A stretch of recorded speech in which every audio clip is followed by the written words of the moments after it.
Like I said, I'll do the what you have to do for the light tower, and then I will probably stop and I'll finish the main part in the next part. So anyways, the light tower is this tower over there, like right by the right by like the exit or whatever, like the place where I normally go. Hey, it's Fledge. Do you need more steroids, buddy? Thanks to stamina for doing push-ups like a machine. He said the exact same thing as he said last time. Anyways, so this is the light tower, and the other part of the song says something about 2 sails. And basically what you have to do is, as you can see, there's this nice little windmill over here, and it's got a propeller on it. And what you have to do is you just have to take out your gust bellows and blow the propeller, and by blowing the propeller, this basically moves the windmill or rotates the windmill, and what you have to do is you just have to rotate it to be facing the light tower. Okay, I went too far. I didn't actually think that like it could go all the way. I thought that it stopped like when it was at the right point. You can like tell because the little light on the back lights up that you may or may not have noticed. Now I have to go along the long way. Oh, whatever. It'd be nice if there was like a way to, like, I guess, suck in with the gust bell so it would go the other way. Remember, there was like a lot of things like that in Luigi's Mansion Dark Moon, like where I think just like sucking in, like using the R button, did like come on, dude, did like basically it spun things one way, and then doing it and then like pressing the L button to like suck things out, basically spun it a different, like would spin things a different way. So anyway, now that light's on, so that's the first one, and now all we've got to do is go to the second one, which is way over there. And Fledge always apparently has something to say. I mean, he's just gonna keep on saying the same thing. I'll check in on him like when I'm done with the main quest portion here in the sky, and yeah, then we'll see how he's doing, if he needs any more steroids. I think I have to give it to him like 3 times or so. Well, still haven't even really explored like this section of the Skyloft because I haven't had anything to do here yet. So anyways, over here we have to spin the propeller, but uh-oh, it's missing. Well, that's not good. I mean, I guess Link could probably just like push it or something, but oh well. Gotta say, you can turn the windmill so it can always be catching the wind. But well, there used to be a little propeller, but the propeller fell off, and so yeah. And he just says that the propeller sort of disappeared, and I guess the people of Skyloft have been, I guess, too lazy to make a new propeller. I mean, I'm pretty sure you guys should just make a new one or just turn it themselves or something. I don't know. So now he's gonna tell you that you could fix the windmill if you bought that propeller. Just make a new one. I mean, is it really that hard? Like, just get like some sticks or something and just turn the stick. I don't know. I mean, maybe it's like a magical propeller. Looking for the propeller. That is not true because I've gone underneath the surface so many times that yeah, you're very wrong. I think Link should just like make like a public announcement, just say something like yeah, there's stuff underneath the sky, so stop like saying there's nothing down there because there is, and kind of just inform everybody and like tell the truth of the one major lie that I guess every citizen in Skyloft has been living their entire life. That would be a good thing to do, Link. Anyway, he says something like, I don't know, I don't really like read the text, I just sort of like know what to do so I can sort of explain it. Basically, he said the guy at the scrap shop, Gondo, his family used to have a flying robot, and we gotta go get the flying robot. You got a favor to ask me, right? Well, you are a very smart person. I mean, it's about this old robot. You just probably came here to make fun of the crazy junk guy. Get in line. Why would I do that? You say you need to pick up something from below the clouds? I mean, I don't really know why you think I'd say that. I don't really think Link is the kind to be insulting, but if you say so. So he's gonna say the old robot name is Scrapper, and yeah, he's an amazing robot, but he's another bust junk. So he looks just like the robot. He's one of the robots that we saw back in Lineru, like when he's all like, you know, busted up because like in the past. So Okay, I didn't read that, but he just said he's powered by an ancient flower. So if you remember back to when we first entered Linear, I said that the ancient flower is the one treasure that you need to actually beat the game, and here's why you only need one, but at this point you have to give him an ancient flower for him to fix your. This is the only part of the whole game where treasures are actually required, and by doing that, this is how. And I'm not really sure how an ancient flower turned a literal piece of junk that I'm pretty sure was sort of broken, and he just sort of like threw an ancient flower in there, and then suddenly it's back to. I mean, I guess it's those ancient flowers are really something, especially since it's over 1,000 years old. But anyway, here's Scrapper, who's this green-clad individual of small stature. I wouldn't be talking. You look like you're probably like a fourth of Link's height, maybe. You sure it was him? Yeah, it was. Extend my reluctant thanks. Oh yeah. For some reason they decided to make Scrapper really obnoxious, but it's whatever. I think they named Scrapper after like Scrappy Doo or something, because everybody hates Scrappy Doo because of how obnoxious he is, and this guy's pretty obnoxious. Also, like I think they gave him Scrappy Doo's personality, then named him Scrapper and called it a day. So he is actually really helpful, because basically this is how you can transport like really heavy things from place to place, but he's also kind of annoying. And for some reason he really likes Fee, even though I want to like have a back-to-back. I'm pretty sure that Fee is also shorter than Link is, and we're both definitely shorter than you, but apparently he'll do it for Fee or something. I don't know. This is the point when like artificial intelligence goes too far, when our robots are making fun of us for being short. I mean, aren't like the bullies on the playground good enough for that? I mean, do we really need a robot telling us? So, how do you plan to recover all this stuff? And if the fortune teller over there, okay, nobody cares about the fortune teller, except for the one, the fortune teller gets one side quest later on. That's the only time I'll ever use him, because he says a lot of really weird stuff. So anyway, we need to get a propeller, and I've actually shown where the propeller is so far in this LP, so do you guys remember where it is? Do ya? Well, here, I'll give you a quick flashback in 3, 2, 1. Anyways, this thing right here, just remember it for later. It plays a role later. You can't do anything with it now, obviously. Yep, here it is. Back in Elden, I pointed this out like a long time ago when I was getting all the pieces of the key, and I said you couldn't use it anymore, but now we can. If you don't remember, that's fine. You can douse 4, and you can like be dousing all the way from Skyloft. So just in case you forget. So how we're gonna get that up? Apparently, Link can't pick it up. I guess like Link can hold a lot of stuff. I mean, he can hold all of his swords and shields and stuff, but apparently a propeller is too much for him. So here's where, if you just examine it, and then we have to go call Scrapper using telepathic. I guess. Well, Scrapper must have been really ahead of its time if they were already using telepathy. I mean, I don't think the majority of people, or really anybody, has telepathy in Zelda's world, except for, I guess, mystical beings like Fee. So I guess Gondo's grandfather was like, I'll make it telepathic for the 0.001% of telepaths who are out there or something. Anyways, you call him telepathically, pick up the propeller, and he'll bring it to the sky.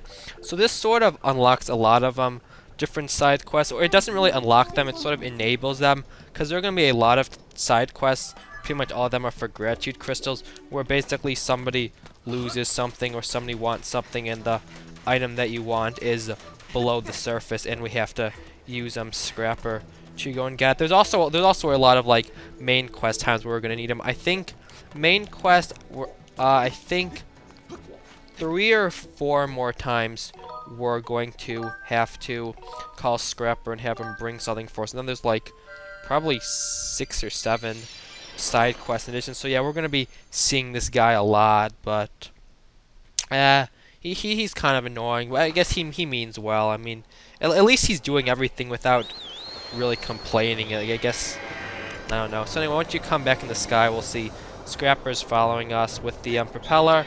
So what we have to do is just go back to that one guy who was all like, yeah, I can't really do anything with this propeller because I'm too lazy to fix it for some reason. And yeah, nice thing is you don't really have to worry about Scrapper like getting hurt or anything. You sort of just do whatever you want, and Scrapple will just follow. You don't have to like escort him anywhere. It's not an escort mission. I guess that's what I'm trying to say here. So you can like go to another just go to a different like surface area and he'll just be waiting up in the sky. You don't have to like do it immediately, which is pretty nice.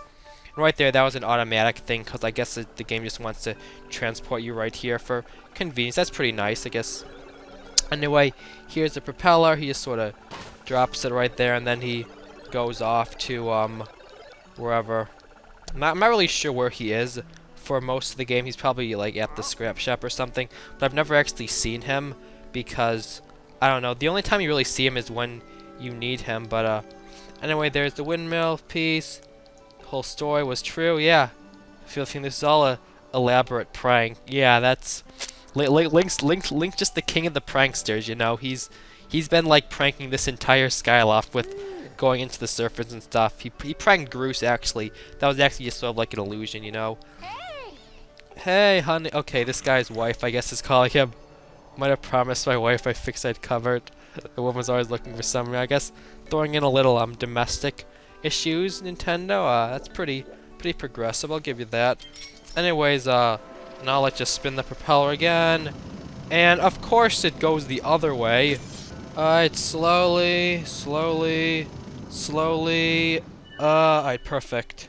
And anyway, you put once you've blown both of the windmills to the right place, this little section up here lights up, which is pretty cool. I guess it doesn't really light up, more like just emerges from the stone, which is I guess that's a pretty interesting way of activating something by blowing the windmills at it. But it's pretty cool. Like I said, this is definitely like the most technologically advanced Zelda to date with like some of this stuff. I mean, I guess there are like always switches and stuff in Zelda games where you have to do stuff like that, but this is just sort of like I don't know. It seems more like less magical and more like science fiction, if you know what I'm saying.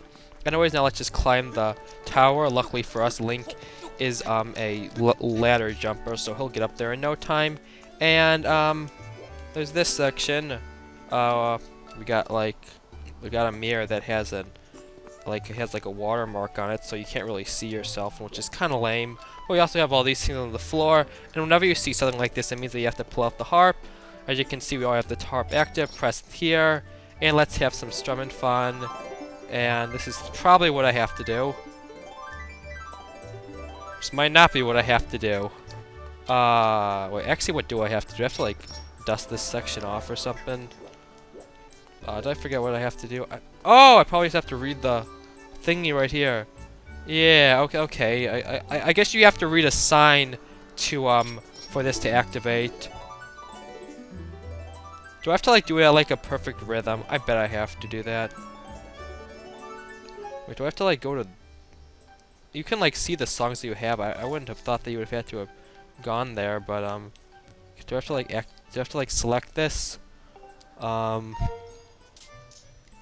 okay, you can, like, Z-target the center. I didn't even realize that. Okay, there we go. That's what you gotta do. Alright, I mean... I can't exactly remember everything, but, there we go. And now we can strum and do some interesting stuff, so let's go. Okay, once again, you have to, like, strum it perfectly. Come on, let's do this. Come on, we got this. Don't choke now, Link. Don't choke. Come on, this might be the fastest I've ever done this. Alright, just steady. Don't choke, Link. One more. Okay, now actually one more. Okay, I didn't choke. Sweet. Okay, so right there, you just gotta play the harp. And here's the Ballad of the Goddess. Like, actually, now you can hear it. Here's Fee. Even Fee's willing to sing, and Fee literally has no emotion. I don't know what that headmaster guy's problem is, but anyway, this happens, and yeah, that's pretty epic, if I do say so myself. And after that, this thing just sort of rotates around. I guess it rotates so that, like, the little, like, light coming through the top is reflected off the mirror.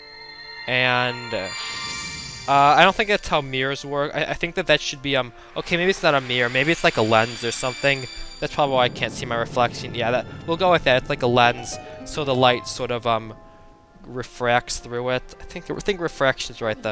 Let's see, there are like the 4 properties of waves. There's reflection, refraction. I don't remember like the names of them, but like one of them is it can go off certain solids. It can like sort of like bend around things. It can like occupy the same spot, and I don't forget. I think one is like translution or something. Anyways, the light from, I guess, the sun comes through this here. It shines through here. It shines through this pretty awesome looking thing, and that just opens up that section over there, which is called the Thunderhead. You guys probably figured that you'd be able to go in there eventually. I mean, like if you look at, that's not the map button. If you look at the map, there's like this whole, I can't see the map of the sky, but there's like this whole area over there that like has nobody there. So there's like nothing there. So you'd figure Nintendo wouldn't just like leave it without anything.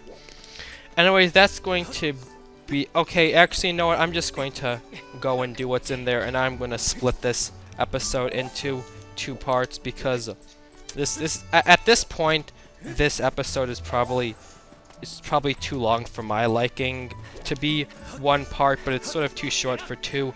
So I'm just going to finish up the last of the main quest, or last of the main quest that I can do in the sky right now, and we will just go and we'll go inside this area over there and see what's inside, and then like inside here is the last part of the main quest that we can that's like in the sky, and that's what I said I wanted to do, like, and then after that we'll go do side quests and stuff. So now if you look at the map, there's just like this whole section. It's like there's obviously got to be something in there. It's not just going to be like a waste of space or something. But now we can go inside as a result of, I guess, the refracted light from before. So we come in here, and some pretty interesting stuff is going to happen. And inside the Thunderhead, like I said, this place is called the Thunderhead. Now we can see it on our map. And yeah, I knew it. I knew that there was like a goddess chest that was in here, because after Elden, I was like looking for the goddess chest and I couldn't find one. Like I was missing one of them, so I figured it's probably in a part of the map that we couldn't get to yet, i.e. this place, the inside the Thunderhead. So obviously we just want to follow the light, which is pointing to this Sky Island over here. I'm not going to get the goddess chest yet. That'll probably be the first thing I'll do in the next part, since I'm just going to save inside here. And always come over to this mysterious looking island over here. Let's drop down and let's see what we got. This island is actually pretty strange. This is like one of the other islands that I said is required to go to beat the game. The other ones being Skyloft and the Pumpkin Landing. I believe those are the only 2. Those are the only 3 islands that you actually have to go to. And here's why we have to go to this one to progress. So somewhere around here there's a sign, and I may as well read it, because rotate the center pedestal to complete the bridge. Allows you to set the grade power. So I guess I can explain the goal of this. As you can see, there's a little crawl space over there that we want to get to, and all of the pieces of the bridge are just sort of out there. But when we push, okay, where's the thing? Basically, we can either we have to push it from the other side. Basically, when we push this, it's going to spin everything around, and yeah. However, there are also however, the thing is that there are like, okay, how do I like explain this? Basically, there's like these things, like this thing right here corresponds to like the piece of the bridge, but then there are like these barriers, and since this barrier is up, we can't push this piece of the bridge anymore. But if you hit like basically right here, this green one is active, the blue ones aren't. But if we basically hit the top one, it'll activate certain ones and deactivate others, and basically we have to use this idea to line up all of the pieces of the bridge.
Alright, there we go. They're all lined up now.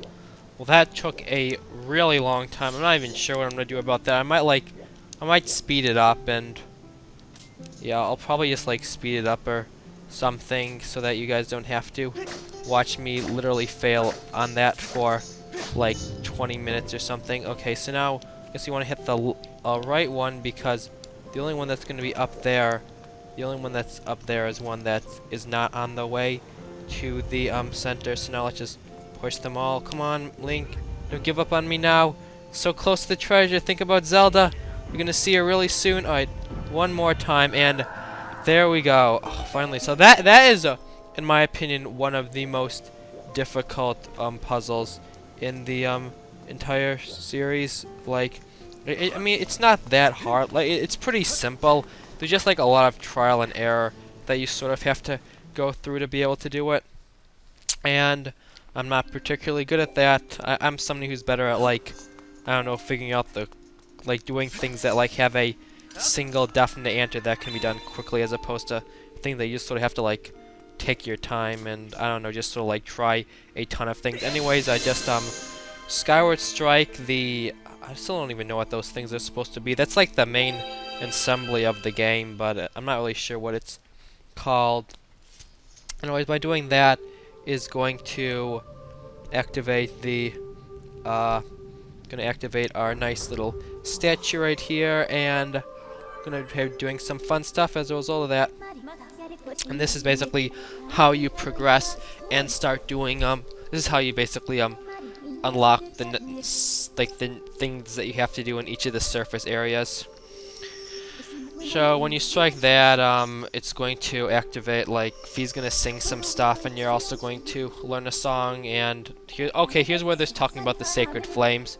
Basically, at the end of the next 3 dungeons, there's a sacred flame, and basically the sacred flames power up your sword and make them strong. Each one will make it, like, stronger. And once you have all the sacred flames, then your sword will be strong enough to unlock that stone, or like the other portal or whatever in the Seal Temple. And here's the first of the, and like basically doing this, you learn a new song, and then you have to play that song in the corresponding area. Like right here, it said in Faron.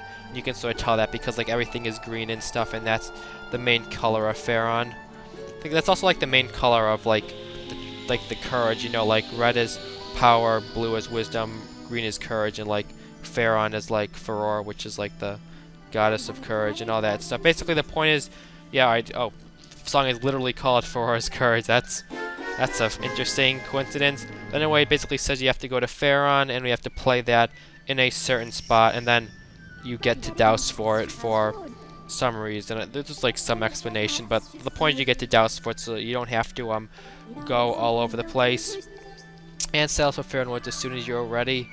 And that's everything. So that's basically all of the main quest that you can do, that is like that you do in the sky at this point. So I'm not totally sure how I'm gonna break this up. I'm definitely going to make this 2 parts. I'll probably like the break will probably be like when I get to the sky, I will like after I've defeated the imprisoned and I'm like going to Gay Poras, I'll probably like cut it like once I enter the building or something. I'm not totally sure yet. You guys will see. These are all things that have already happened for you watching, but whatever. They haven't happened for me. Anyways, that's gonna be it for today. Thank you for watching, and I'll see you all next time. Goodbye, and take care.